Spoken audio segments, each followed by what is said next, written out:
And that same year, 1995, Yeah.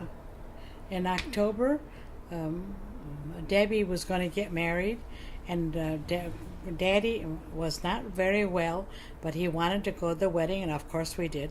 Doris and I got him all dressed up, and Ray and Jean, we all at this reception. He enjoyed the ceremony very much. We're at the reception. Debbie goes to her grandpa. Come on, Grandpa, you're going to dance with me.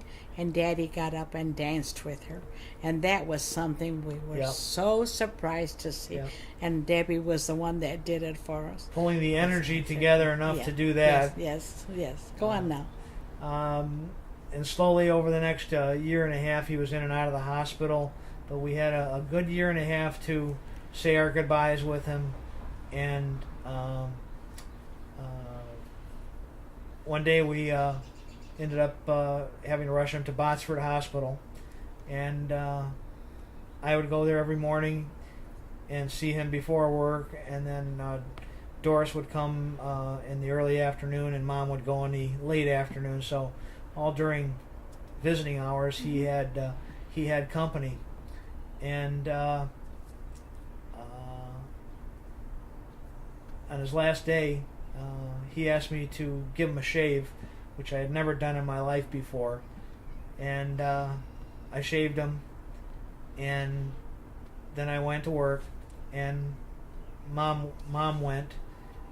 And about 11 o'clock, I just had an eerie feeling. I told my office manager, something's wrong, I'm going to see my dad. Mm-hmm. So I went to the hospital, and I walked in the room, and they had him hooked up to a heart monitor amplifier. And Mom looks up and says, "Did they call you?" I says, "No." She says, Dad's not doing very well. Mm-hmm. So I called Doris and Jean.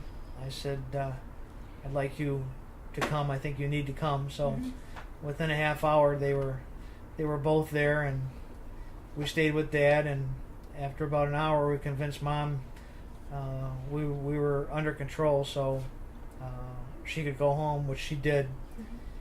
And Doris and I looked at each other, and I took Jean down for a cup of coffee. And when we came back, Doris said he had passed away.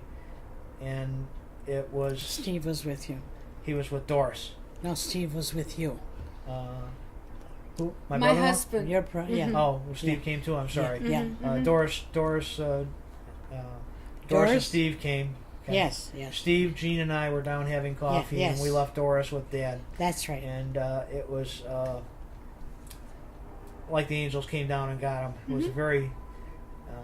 if death can be nice, it was. And ever since then, Doris and I have had the pleasure of taking care of my mother. 15 years ago, Mom and Dad moved to Farmington, which is 5 minutes from my house and 10 minutes from Doris's house. And Doris and I are having the pleasure of taking care of her. And about a year ago, she decided to hang up her driver's license. About a year ago, Mom hung up her driver's license. And ever since then, Doris and I have been honored to take her to church every other Sunday. One of us or the other.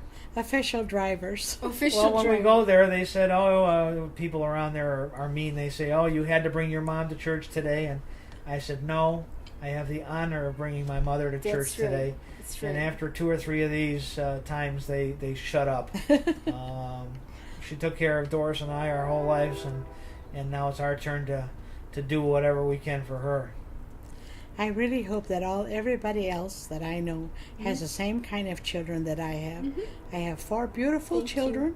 My daughter, my son, my daughter-in-law, my son-in-law, and I have 4 exquisitely beautiful grandchildren, and 1 little one great-grandson. And 1 grandson-in-law, pretty good guy, Tom, too. Huh? Grandson-in-law. Grandson-in-law, pretty good guy, Tom. Oh, yeah. Yep. Oh, yeah, Yep. That's right. I forgot. And I then didn't Ryan forget him. came Yeah, along. yeah. Right. Yeah, I didn't forget him. I wanted to get to my great-grandson. Right. Ryan came along. What does Ryan call you, Ma? He calls me Meds Myrique, When he says Mezmairik, I almost die because that is Armenian for great grandma. And I appreciate it so much. The way he says it, it's so cute. And Tom and Debbie call you that now, too. I have no objection to that. No. I have no objection to that. And, Well, you used to call your Aunt Horker all your yes, life. yes. That's Oh, no, it's a poor respect. Ryan, poor Daddy didn't even know what that meant. Yeah, no, it's a It was a long respectful. time before he knew meant what It's it was. very respectful and that nice. Horker meant father's sister. Yeah. You told me. I didn't know what that meant, Grandma. Yeah. It's a respectful word. Very Yes, nice. yes, yeah.